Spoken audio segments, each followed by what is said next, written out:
Magandang gabi po. Ako po ay si Lucas Antoine Bialdave at ito ang aking video para sa 81.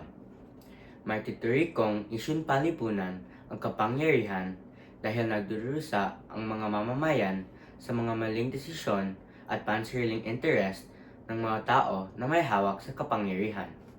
Una, ang korupsyon na nangyayari sa mga proyektong pang-control sa baha ay nagpakita kung paano ginagamit ang kapangyarihan para abuso ito. Batay sa ulat ng Accountability Washed Away in Philippine Flood Control Corruption na isinulat ni Cleo Kalimbahan, maraming tao ang nawala ng mga bahay habang ang mga nasa kapangyarihan ay patuloy na nagpapayaman.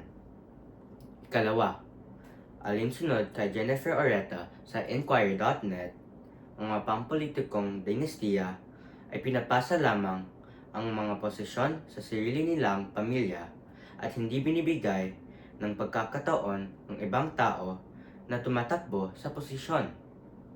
Ikatlo, nagkakaroon ng mga kilos protesta ayon sa sulat ni Emmy Sasi-Poincarn. Nagproprotesta ang mga mamamayan upang humingi ng katarungan at iparinig ang kanilang boses para labanan ang korupsyon.